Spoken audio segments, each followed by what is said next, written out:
Bonjour, bienvenue sur Batijournal TV pour le Forum digital de l'agencement 2021.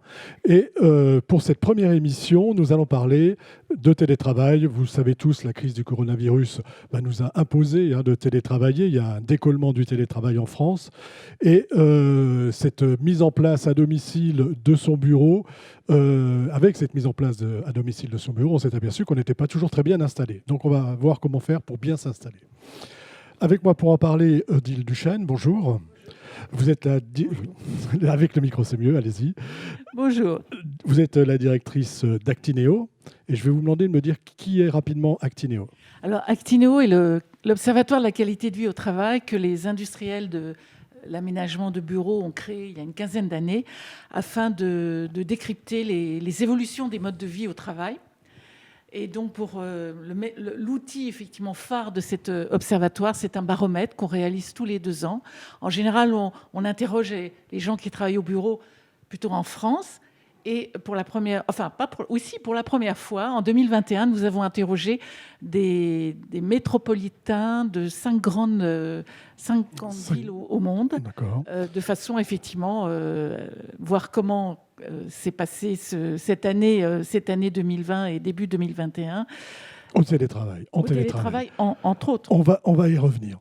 À côté de vous, monsieur Stéphane Véron, bonjour. Bonjour. Vous êtes directeur de SFL. SFL, rapidement. SFL, c'est une société qui est spécialisée dans la fabrication de prises de courant pour meubles et depuis maintenant pour un peu le télétravail aussi maintenant. Voilà. On va voir ça avec vous tout à l'heure. En face de vous, Sabrina Duriez, bonjour. Bonjour. Vous êtes responsable de l'offre bureau produit chez LMC. C'est ça, responsable de l'offre produit chez LMC. LMC qui est un distributeur de composants pour l'ameublement et l'agencement. Et pareil, vous vous êtes intéressé au télétravail. Tout à fait. À côté de vous, monsieur Wilfried Baudet, bonjour. Bonjour. Vous êtes responsable division industrie et installation de bureaux chez Linac. Et pareil, vous êtes intéressé à la problématique télétravail. Tout à fait. Donc, Linac est un fabricant danois de composants destinés au mobilier de bureau, essentiellement. Donc, nous fabriquons des systèmes de motorisation qui sont destinés au réglage du mobilier en hauteur. Et donc, dans le cadre du télétravail, effectivement, on a des contraintes de posture qui peuvent générer de l'intérêt sur nos produits. On y reviendra. Madame Duchesne, Actineo, donc vous avez parlé, vous êtes un observatoire, c'est une étude, vous avez réaliser une étude et avec vous, on va parler du télétravail. Qu'est-ce qu'a révélé cette crise avec le télétravail? Alors, cette étude, nous l'avons menée donc auprès de gens qui travaillent. J'insiste là-dessus parce que nous interrogeons donc aussi bien des salariés que des indépendants qui travaillent principalement au bureau. Je dis principalement parce que justement, notre mission, c'est de pouvoir mesurer l'évolution des modes de travail. Et on sait qu'on est de plus en plus nomades et qu'on travaille bien sûr ailleurs qu'au bureau. Donc, on a interrogé pas tout à fait 3000 personnes de 5 grandes métropoles dans le monde. Et effectivement, le premier constat, c'est que... alors ça, c'est pas une surprise. On a effectivement énormément télétravaillé pendant cette année de crise. Mais surtout, on a posé des questions sur leurs souhaits. Qu'est-ce qu'ils souhaiteraient après cette crise, une fois que la crise serait passée, où souhaitent-ils travailler? Et on s'est rendu compte que le télétravail, quand même, arrive largement en tête avec 2 à 3 jours par semaine. 2 à 3 jours par semaine. C'est-à-dire que l'expérience qu'on a tous eue, les gens ont envie de la faire durer. Oui, alors en même temps, en fait, ils veulent un équilibre. C'est-à-dire ils veulent 2 à 3 jours par semaine, ce qui est quand même beaucoup, 2 à 3 jours par semaine. En France, on était plutôt sur 1 à 2 jours. Là, d'une façon générale, c'est la moyenne, bien sûr, des 5 grandes métropoles, y compris Paris. On arrive à 2 à 3 jours par semaine. Mais en même temps, ils le disent. Ils disent, on veut aussi revenir au bureau. Pourquoi ? Parce que le bureau est le lieu de socialisation par excellence, et puis c'est le lieu où effectivement on va pouvoir enfin travailler en mode projet, en équipe, d'une façon collaborative. Et puis les relations avec les collègues, c'est quelque chose qui a toujours été très fort dans nos enquêtes précédentes. On a toujours vu que ce qui contribuait le plus pour les gens qui travaillent au bureau à leur qualité de vie, c'était la relation avec les collègues. Donc ça, c'est la première raison. Et la deuxième raison, c'est que cette fois-ci, on a vu que le fameux équilibre vie privée, vie professionnelle, était, enfin, pour beaucoup de métropolitains, c'était vraiment là-dessus qu'il fallait travailler encore plus pour vraiment établir une frontière claire entre la vie privée et la vie professionnelle. Et le fait d'aller au bureau permet de faire cette rétablir cette séparation frontière très claire, parce que effectivement, certains, du fait vous l'avez dit au début, de ce confinement, enfin de ce télétravail contraint, a complètement fait exploser cette frontière, et les gens se sont mis à travailler beaucoup plus sûrement chez eux qu'ils ne travaillent au bureau. Au bureau. Ça, c'est révélé par votre enquête, c'est-à-dire qu'il y a ce mélange des genres. Est-ce que les gens n'arrivent pas à faire la séparation, Ah oui. à s'imposer des horaires, à s'imposer alors, la question, c'est est-ce que le fait d'imposer, de se créer un lieu de travail, avec des éléments qu'on va voir après, est-ce que le fait de faire chez soi un véritable bureau, lieu de travail, qu'on puisse fermer ou faire disparaître, on va dire, une fois qu'on a arrêté de travailler, peut aider les gens à faire cette frontière? Alors, en fait, plus exact, quand ils se sont exprimés sur leur domicile, d'abord, ils n'ont pas conscience qu'ils ne sont pas bien installés. Ça, c'est très étonnant, parce que finalement, ils notent assez bien les conditions de travail dont ils disposent chez eux. Mais ça, c'est normal. Quand vous demandez aux gens est-ce que vous êtes bien chez vous, ils vont dire oui. Ils n'ont pas conscience qu'effectivement, leur siège n'est pas ergonomique, qu'ils n'ont pas l'isolation phonique qui est nécessaire si justement le logement est partagé par d'autres personnes. Donc, ils n'ont pas conscience de ça.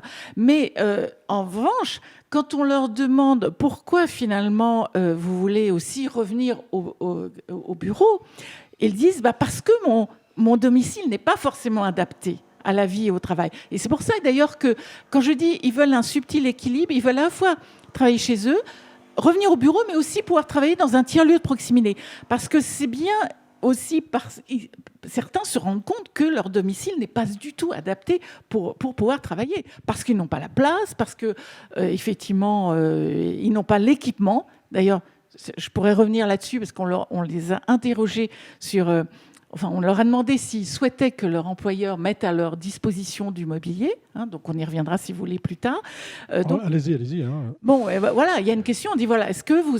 Et en fait, une grande majorité, 75% dit oui, on aimerait bien que nos employeurs financent notre équipement chez nous.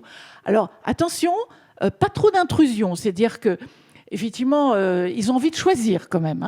Mais pourquoi pas? On sait qu'aujourd'hui, il y a des entreprises qui proposent un catalogue avec du choix pour leurs télétravailleurs.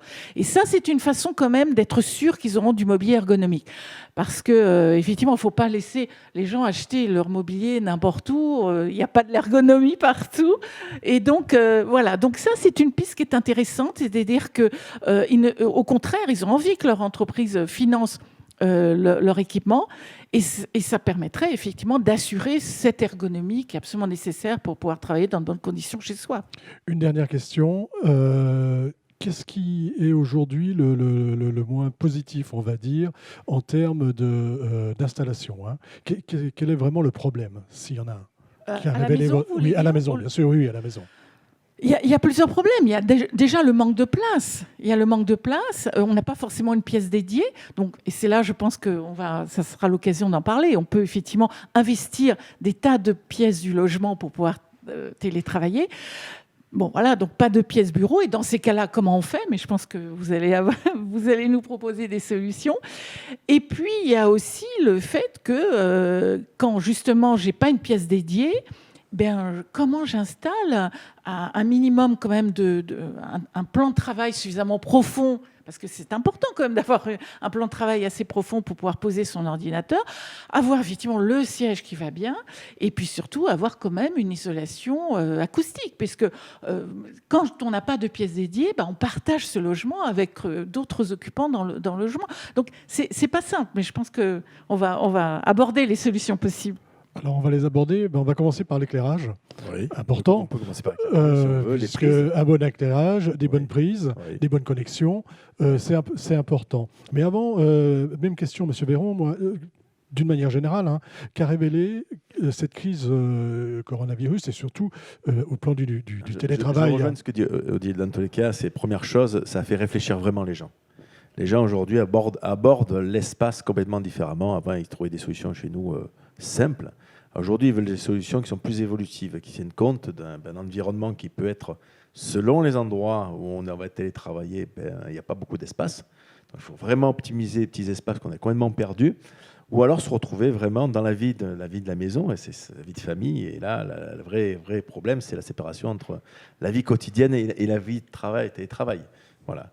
Et nous, on l'a vu dans tous les cas, comme il y a eu 2 phases dans ce qui s'est passé, ce qu'on vient de vivre, ce qu'on vit encore un peu. La première phase, quand il y avait les enfants qui étaient dans les espaces, le télétravail était très, très, très compliqué. Voilà, donc il y a eu entre guillemets, une mise en place d'une organisation assez stricte entre les entreprises, je pense, et le personnel. Dans la deuxième phase, les gens se sont organisés, dans tous les cas, dans leur vie privée, pour pouvoir, entre guillemets, télétravailler dans de meilleures conditions, puis que ce soit efficace et que, entre guillemets, les entreprises soient aussi contentes de ce qui se passe. Voilà. Donc on s'est débarrassé des enfants. Entre autres, peut-être, sûrement. Qu'est-ce que vous nous proposez? Alors, nous, notre société, donc SFL, qui est implantée à Saint-Raphaël, développe des solutions de prise de courant. Alors, la première solution qu'on a développée, qui est la prise, qui est une des premières solutions de prise un peu surprenante, qui est Mercury, c'est une prise suspendue, qui est avec un éclairage intégré. Ça, c'est une nouvelle solution qu'on a amenée. Notre concept de prise en général était toujours implanté dans le meuble. On va en voir d'autres solutions au cours de l'émission. Mais celle qu'on a présentée en avant-première, c'était la Mercury, donc suspendue. Une prise 16 ampères. Vous pouvez brancher, bien sûr, tout ce qui est, entre guillemets, tous les appareils pour télétravailler. Mais surtout, vous pouvez l'implanter au-dessus d'un plan de travail, là où vous voulez, même si l'installation est déjà faite. C'est assez simple à mettre en œuvre. Donc, c'est suspendu. Ça éclaire, c'est 8 watts. On peut changer l'intensité lumineuse, donc ça, c'est intéressant. Et elle ne va pas, entre guillemets, déstabiliser l'organisation de l'espace, parce qu'elle est suspendue. Donc, elle est décorative aussi. Voilà. Comment vous dites que c'est assez simple à s'installer? Oui, Dites-moi, donnez-moi un descriptif. Dites-moi comment ça s'installe. Ça s'installe. Alors, je vais dire, on va mettre ça dans une cuisine. Hein. Voilà, allons-y dans une présenter, cuisine ou ailleurs. Montrer un Mercury suspendu sur une cuisine, mais ça peut se mettre dans d'autres endroits. Mais on prend ce cas cuisine, c'est installé comme une hotte. C'est une prise de, c'est une ligne de courant avec c'est du 3x1,5, donc c'est une section particulière. Donc c'est une ligne dédiée qu'on peut tirer, qui permet aujourd'hui d'alimenter. Voilà. Et au-dessus, on a intégré un luminaire. Voilà, on intègre le luminaire. Ce luminaire, est-ce qu'il a des particularités? Oui, il est LED déjà, première chose. Ouais. Hein, il fait 8 watts, il est sphérique et il a une intensité progressive. Vous pouvez aussi changer l'intensité en fonction des conditions d'installation, parce qu'on est dans un habitat, c'est pas toujours standard entre guillemets. C'est pas toujours standard, donc il faut faut aller installer exactement.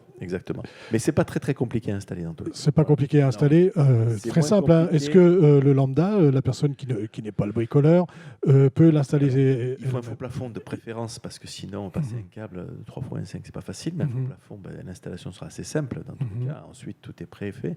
Est-ce que vous pouvez approcher un petit peu votre micro? Vous pouvez régler aussi la hauteur, dans tous les cas, pour le rapprocher plus ou moins du plan en fonction de votre installation, et surtout de la hauteur du plan de travail, parce qu'il y a des gens qui vont travailler en hauteur table, on va dire 700, puis il y a des gens qui vont préférer plutôt un peu snack, donc 870, 900. Donc ça, vous pourrez le régler dans tous les cas. Voilà, le câble est réglable en hauteur.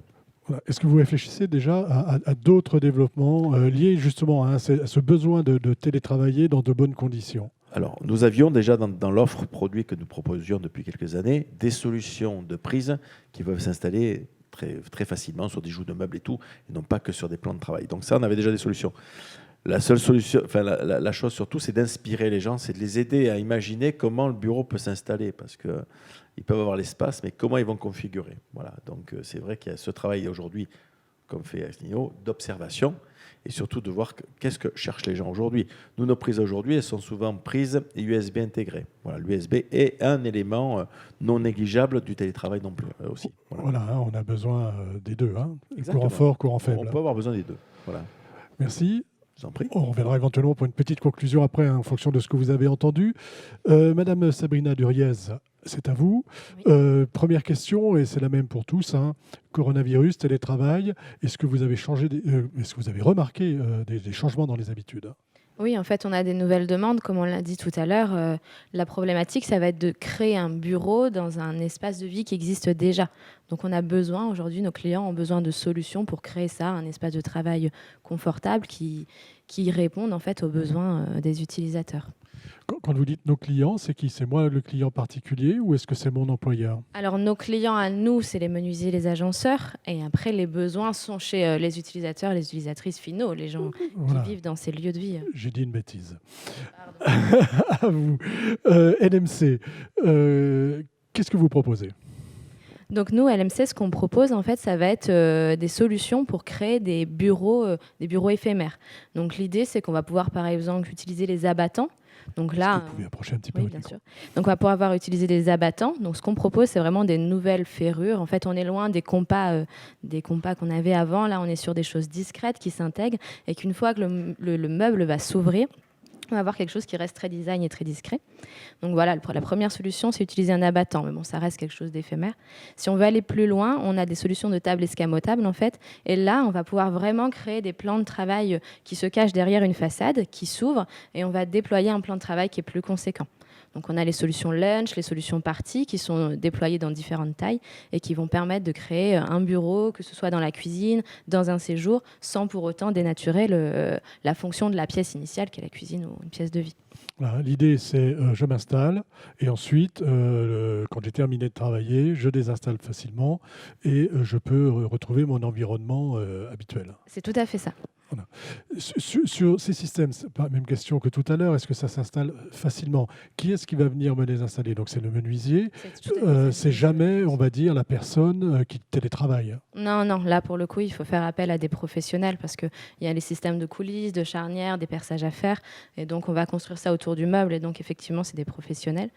Et en plus, au-delà des tables escamotables qu'on va cacher dans des meubles, il y a d'autres solutions encore. On peut imaginer autour du plan de travail de la cuisine de penser le plan de travail comme un espace en fait qui va avoir deux fonctions. Et donc là, on va proposer des ferrures comme la ferrure corner ou la ferrure sestante qui vont permettre de déplacer une partie du plan de travail, de le faire coulisser ou de le faire pivoter. Et ce qui fait que même si on est dans la cuisine, on a un espace qui va être une partie du plan de travail qui va être réservé à la cuisine, etc. Et une partie du plan de travail qui est un peu détachée et qui sera réservée vraiment au travail de bureau. Ce qui me permet de cuisiner et de travailler en même temps. Voilà, presque. Vous cherchez d'autres solutions aujourd'hui? Est-ce que vous allez encore plus loin que ce que vous venez de Oui, nous dire? bien sûr. On cherche toujours des nouvelles solutions et on cherche des produits qui vont chercher à s'adapter de plus en plus à ces problématiques, ça oui. Donc, si j'ai bien compris, je n'ai pas besoin d'installer une nouvelle cuisine, on va dire, pour pouvoir installer vos produits. Ça peut très bien être sur du mobilier existant. C'est ça, en repensant un peu l'organisation, mais oui, ça peut être sur du mobilier existant. Voilà, bureau éphémère. Exactement, un bureau qui se replie à la fin de la journée. Merci. Monsieur Baudet, c'est à vous. Même question qu'à tout le monde, coronavirus, télétravail. Qu'est-ce que vous remarquez dans les demandes? Est-ce qu'il y a de nouvelles demandes qui sont aujourd'hui, qui viennent jusqu'à vous? Bien naturellement, le particulier, quand il se retrouve à travailler à domicile, recherche des conditions bien souvent qui soient le plus proches de celles qu'il peut avoir dans son entreprise. C'est pas toujours évident, comme le disait tout à l'heure Odile Duchesne.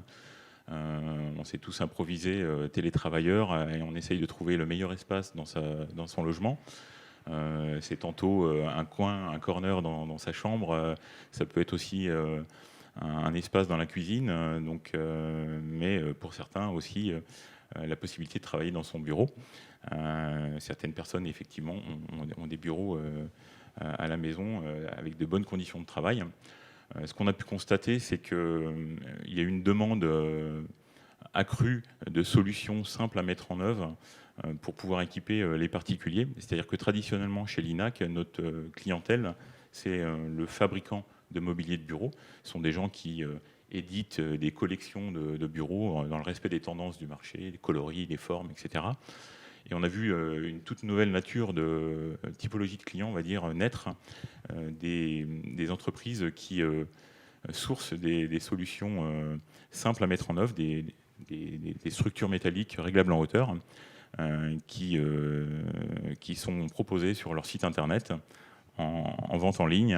Vous choisissez en tant que télétravailleur, par exemple, en vous connectant sur votre PC, votre type de structure, d'angle, bench, structure droite, la dimension du plateau, la typologie du plateau, la forme du pied, et puis éventuellement 2-3 accessoires pour compléter votre bureau. Et donc, l'INAC a su lire cette tendance et propose aujourd'hui des structures modulables qui permettent donc d'arriver à vendre des dispositifs de ce type à ces sociétés. Voilà, on est sur du modulaire, donc expliquez-nous un petit peu ce que vous proposez vraiment dédié au télétravail. Bien, c'est une solution assez simple.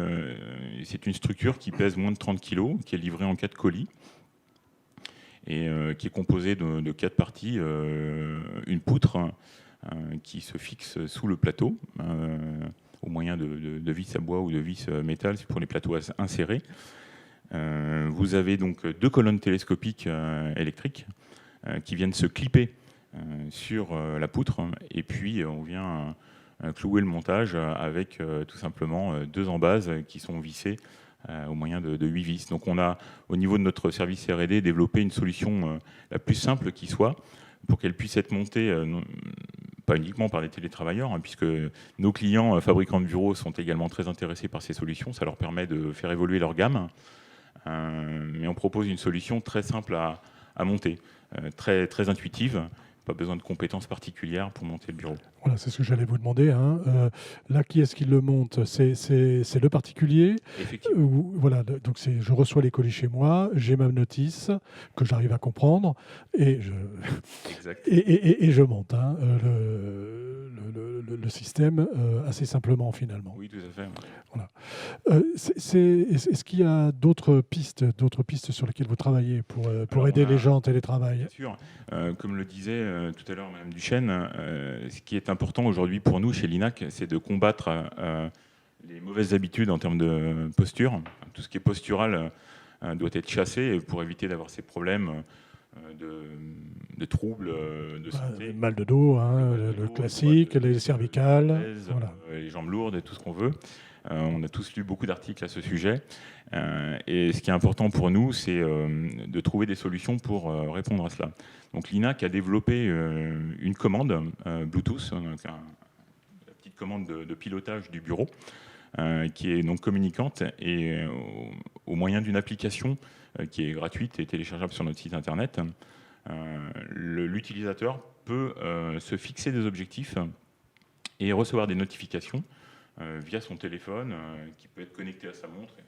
Quelqu'un peut recevoir éventuellement une vibration qui lui rappelle de se mettre en mouvement, de se mettre debout pour effectivement vaincre les mauvaises habitudes. Voilà, pour éviter de rester trop longtemps assis, trop longtemps la tête en avant devant son ordinateur ou son...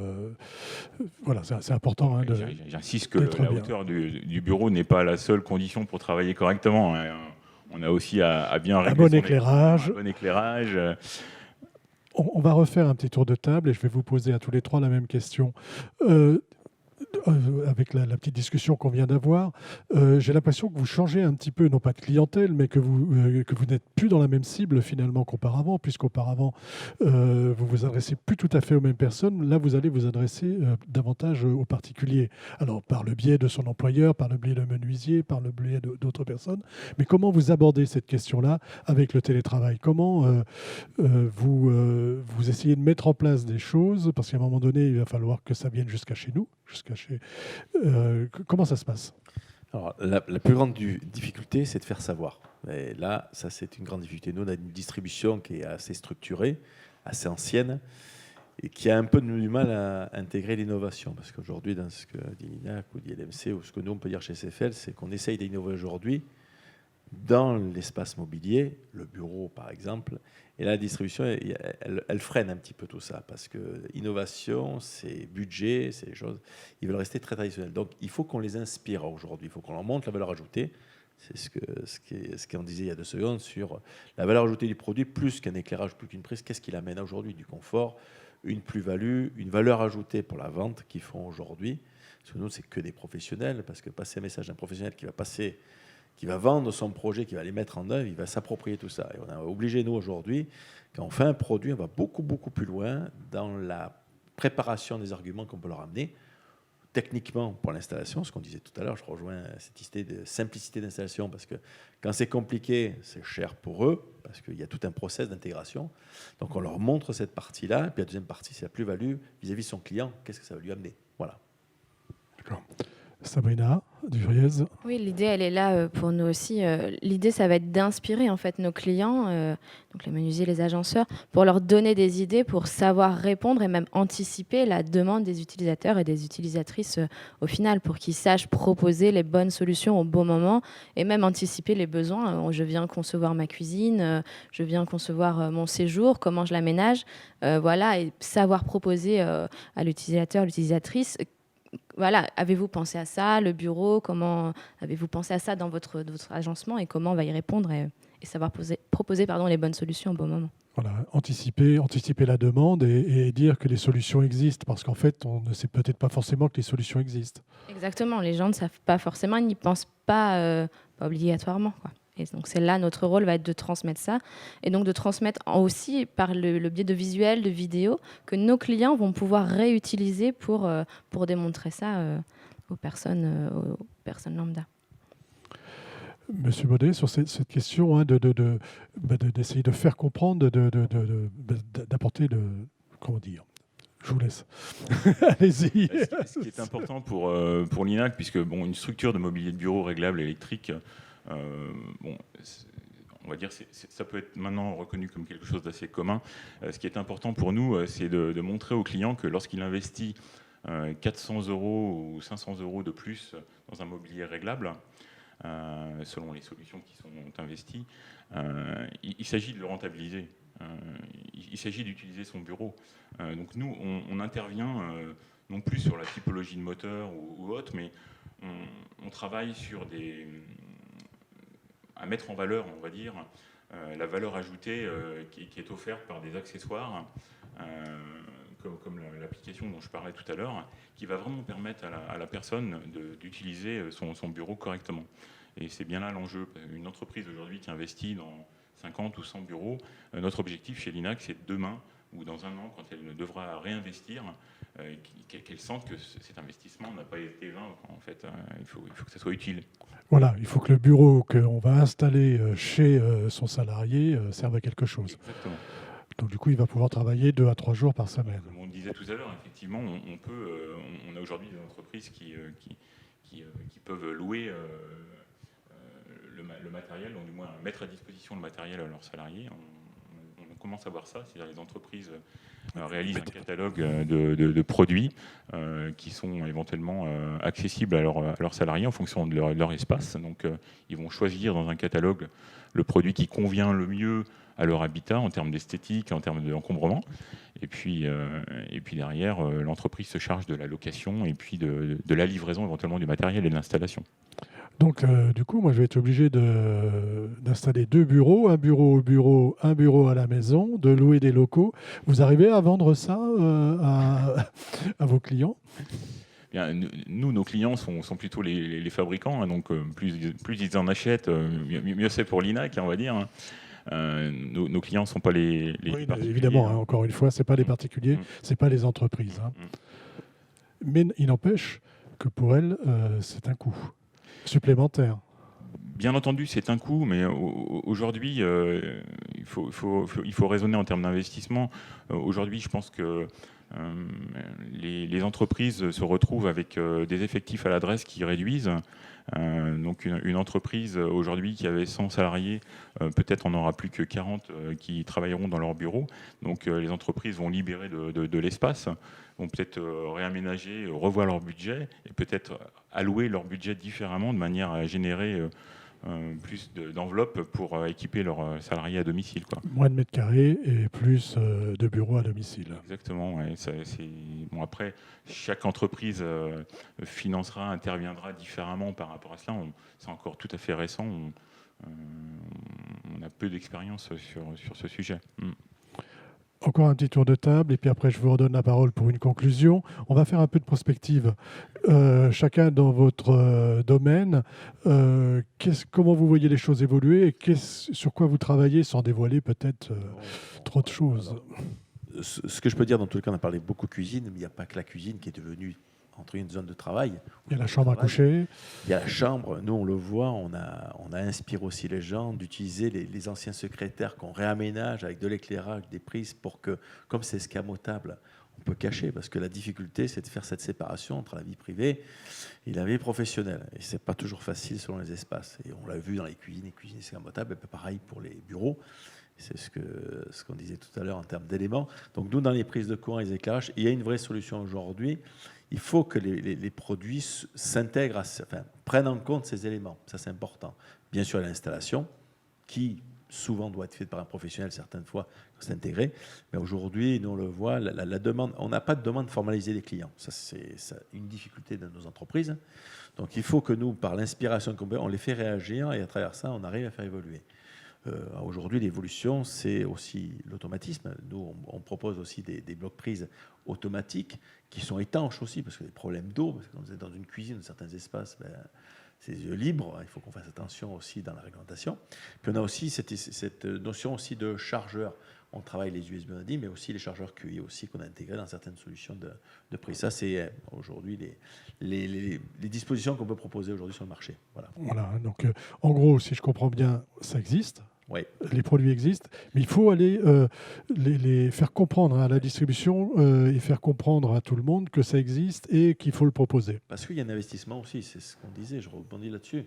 L'investissement aujourd'hui, ça peut être de 100 à 400 euros. Donc en fonction de ça, il faut que le client s'y retrouve aussi. Quelle est la plus-value du produit dans tous les cas? Voilà. Donc ça, c'est à nous de les aider à bien comprendre, s'approprier. Voilà. Quels sont vos axes de recherche chez LMC ? Tout d'abord, je vais rebondir sur ce qui a été dit. Effectivement, on a beaucoup parlé de la cuisine, du séjour, mais il n'y a pas que ça dans la maison, il n'y a pas que ces espaces-là qui vont être utilisés. Chez LMC, par exemple, on propose des solutions pour aménager les chambres d'amis et que les chambres d'amis puissent être chambres d'amis, mais aussi bureaux. Et donc, on propose des lits abattables. Quand je suis sur mon bureau, le lit est fermé contre le mur. J'ai un espace de bureau. J'ai aussi possiblement une étagère pour ranger mes affaires.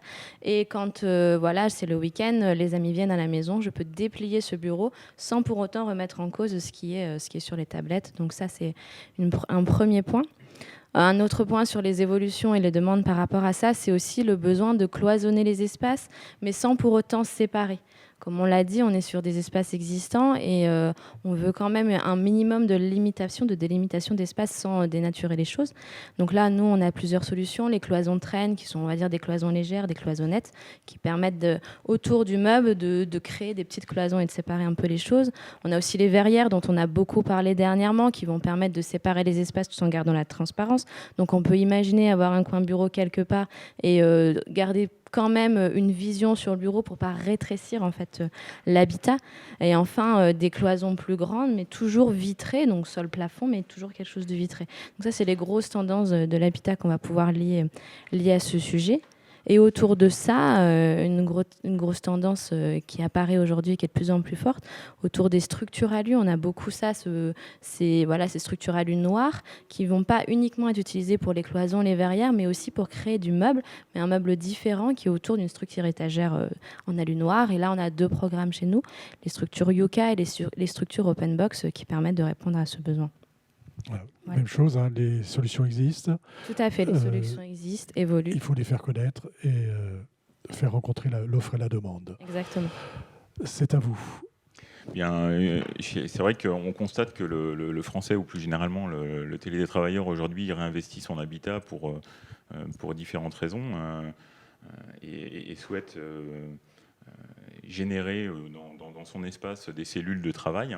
Alors ça se fait différemment, parfois sous forme de bureau, mais on n'en a pas parlé, enfin du moins pas à mon niveau, mais on a aussi des solutions qui peuvent s'implanter sur des postes de repas ou des tables de repas assez facilement dans une cuisine.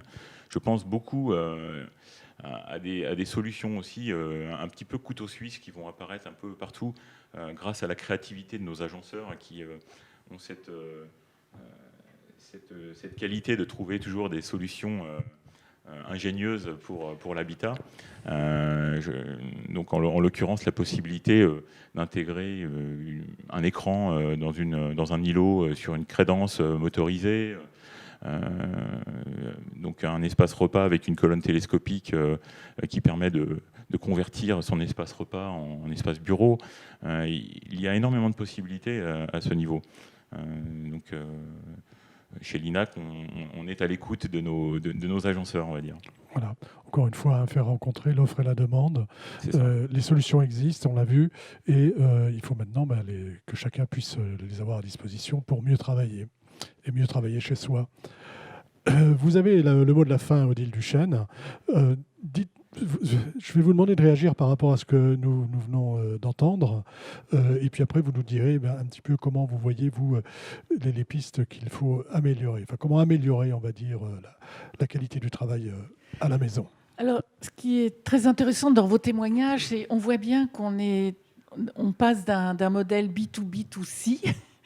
Effectivement, le fait que vous, qui jusqu'à présent étiez plutôt, vous vous adressiez à une clientèle professionnelle, il va falloir maintenant effectivement qu'on aille jusqu'à l'utilisateur final, en plus dans son logement, donc en plus dans un autre univers.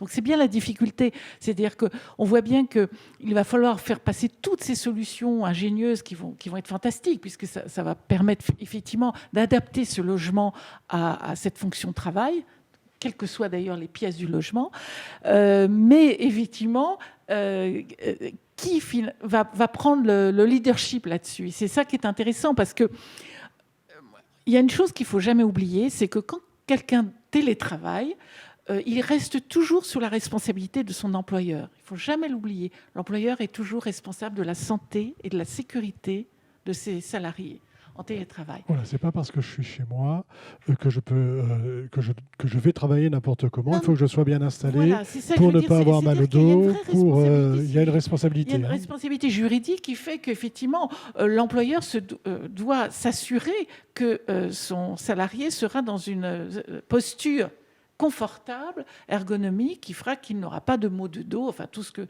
vous venez de dire. Donc ça, c'est quand même très important. Donc c'est là où c'est intéressant, parce que je pense que sur ce marché du travail à la maison, alors soit effectivement on va l'aborder par le monde professionnel, c'est ce que vous évoquiez tout à l'heure, des entreprises qui vont dire non, mais on va investir, on va financer des solutions au domicile de nos salariés, en leur faisant choisir, parce que effectivement c'est délicat, parce que beaucoup de gens aussi n'ont pas forcément envie d'avoir oui, il y a un risque d'intrusion en fait. Voilà, tout à fait. D'ailleurs, dans notre enquête internationale, ça ressort très très très fortement dans nos scénarios du futur. Ils veulent bien que l'entreprise participe, mais ils veulent choisir quand même. Bon, donc voilà. Alors soit ça sera sous cet angle-là, et là on peut être sûr que il y aura ce confort et cette ergonomie qui permettra aux gens de travailler d'une façon effectivement efficace, sans avoir de problèmes de santé. Ou alors effectivement, après c'est le marché du B2C qui va aussi. Je veux dire, ils sont aussi dans les starting blocks. Oui, ça travaille dessus, j'imagine. Ils sont dans les starting blocks pour proposer des solutions qui seront plus accessibles, en ce sens qu'effectivement, ça sera dans des magasins que les gens ont l'habitude, ou sur des sites internet où les gens ont l'habitude d'acheter, mais il faut vraiment faire attention quand même à l'aspect ergonomique. Et c'est là où vous parliez de la communication, c'est très important. Et d'ailleurs, l'Observatoire aussi sert à ça, c'est de faire passer ces messages, de sensibiliser tout le monde, aussi bien le monde professionnel que le consommateur, que l'utilisateur final, sur le fait que voilà, on ne peut pas travailler d'une façon efficace pendant 7 heures par jour, même si on doit se lever toutes les heures, c'est ce que disent les ergonomes, si on est mal assis, ou si on n'a pas la bonne lumière, ou si effectivement. Donc c'est intéressant ce qui se passe, parce qu'on voit bien qu'en termes de marché, enfin voilà, il y a deux marchés qui vont s'affronter, celui qui déjà s'adresse naturellement aux consommateurs, mais qui n'a pas forcément les bonnes solutions de confort, et puis le marché que vous représentez, qui est un marché hyper pro et qui développe des solutions fantastiques justement pour apporter cette efficacité, ce confort, etc. Donc intéressant de voir oui, comment les choses vont s'agencer et ce que vous allez pouvoir proposer. Sur on a encore un petit peu de temps, donc sur votre enquête sur l'Observatoire, que pouvez-vous nous dire encore du ressenti des télétravailleurs ? Alors, on les fait réagir toujours sur des scénarios du futur. Pour nous, c'est très important. On a la pyramide des espaces de travail idéaux. Et alors, ils ressortent d'une façon très forte. C'est vraiment le prérequis, ce qui est indispensable pour eux, c'est de pouvoir se concentrer. Ça, c'est important. Quel que soit le lieu, d'ailleurs. Hein. On voit dans cette pyramide, c'est ça. Pour moi, quand je travaille, il faut que je puisse me concentrer. Donc, vous voyez, on revient toujours à ce... Donc, il faut qu'ils puissent se concentrer quand ils sont dans un immeuble de bureau, quand ils sont à leur domicile ou quand ils sont... Donc voilà, donc toutes les solutions qu'on a vues là qui vont permettre effectivement de proposer ces... Mais voilà, l'importance La de concentration, il faut que je sois bien. Donc, Absolument. d'où l'importance de séparer quand même Tout à l'espace fait. Ouais. et de pouvoir m'isoler de manière éphémère, par exemple. Et d'ailleurs, c'est pour ça que certains disent, quand je télétravaillerai 2 à 3 jours par semaine, je ne suis pas contre pouvoir aller dans un bureau de proximité. Sauf qu'aujourd'hui, on n'a pas de bureau de proximité. Quand on parle des espaces de coworking, quand vous regardez, ils sont au centre des grandes métropoles. Mais où habitent les gens? Ils habitent pas... Enfin, je prends l'exemple de l'agglomération parisienne. Ils habitent souvent en banlieue, en première, deuxième couronne, voire plus loin. Et c'est là où c'est intéressant aussi, parce que je pense qu'il pourrait y avoir ce que j'appelle, moi, les bureaux de proximité, hein, où on peut aller à un quart d'heure de chez soi à pied, où là encore, il va falloir que ce soit hyper bien équipé, mais qui permettra peut-être aux gens, effectivement, de dire, bon, je ne suis pas contre travailler chez moi, mais peut-être pas tout le temps. De temps en temps, j'ai envie d'aller ailleurs, mais je n'ai pas envie de passer 1h30 dans les RER transports. pour aller... Voilà, moi qui habite à l'est de Paris, je dois aller à la Défense dans mon bureau. Donc, pourquoi pas aller dans un espace... Et là encore, ce sont des lieux qui devront être très bien équipés pour apporter ce confort, ces services, enfin tout ce dont on a besoin pour travailler. Ça, vous pensez que c'est, on va dire, ça, c'est entre le télétravail et le travail au bureau. Vous pensez que ça va se développer? En tout cas, c'est ce que disent les gens dans notre enquête. C'est la demande. Ils ont dit, voilà, mais je vous dis, c'est intéressant, c'est vraiment une demande très, très raisonnable. Je veux à la fois travailler chez moi, mais je ne suis pas contre aussi aller dans un bureau de proximité, mais je veux aussi revenir au bureau, parce que c'est essentiel pour le travail en équipe. Parce que bon, travailler chez soi, c'est bien, alors, probablement pour pouvoir faire un travail individuel qui nécessite de la concentration. Hein, grâce à vos solutions, on va pouvoir bien travailler chez soi et se concentrer. Mais il est indispensable pour moi de revenir dans mon bureau. Pourquoi? Parce que c'est le lieu de socialisation et c'est là qu'on va travailler en équipe, en mode projet, qu'on va faire des séances de créativité. On a eu beau faire des séances de créativité via des Teams, mais bon, voilà. Donc, clairement, l'immeuble de bureau sera un lieu demain de travail en équipe, de travail collaboratif. Vraiment, et puis, un lieu aussi où je retrouve aussi beaucoup de services. Il y a quand même beaucoup de gens qui nous ont dit pendant les confinements qu'ils regrettaient leur immeuble de bureau parce que c'est quand même... oui, il y a quand même un service. Enfin, il y a plein de services. On est parfois pas trop mal installé. Voilà, il y a certaines entreprises qui offrent des services de conciergerie. Il y a un restaurant où voilà, parce qu'après, il faut que j'aille me faire à manger, que j'enlève mon bureau éphémère, que je le remette. Donc, vous voyez, ils veulent, enfin, ce nomadisme que nous avions déjà constaté avant la crise, parce que le nomadisme était déjà grandissant. Oui, c'est pas quelque chose. Il y a une accélération. On est un tiers depuis déjà pas mal d'années à travailler de temps en temps ailleurs qu'à son bureau. Et là, effectivement, la crise va probablement l'accélérer, mais avec un équilibre. Un peu chez moi, un peu dans un bureau de proximité, et puis aussi, bien sûr, dans mon entreprise, parce que quand même, je partage les valeurs avec les équipes de mon entreprise. Merci. Juste, à tous les trois, une petite conclusion par rapport à ce qu'on vient d'entendre. Je pense que la conclusion, c'est dans tous les cas, nous, fournisseurs d'éléments, l'avenir il est devant, ça c'est clair. Hein. Bon, après, il va falloir qu'on éduque le marché et les clients pour qu'ils aillent choisir dans nos gammes le bon produit qui est bien adapté. Pas non seulement un prix, mais vraiment les fonctionnalités qu'on peut amener, le potentiel qu'on peut amener, et puis qu'ils puissent s'inspirer dans tout ce qu'on vient de vivre pour trouver de nouvelles solutions pour demain, c'est clair. Hein. Et je rejoins complètement. Voilà, il y a vraiment plein d'opportunités pour nous.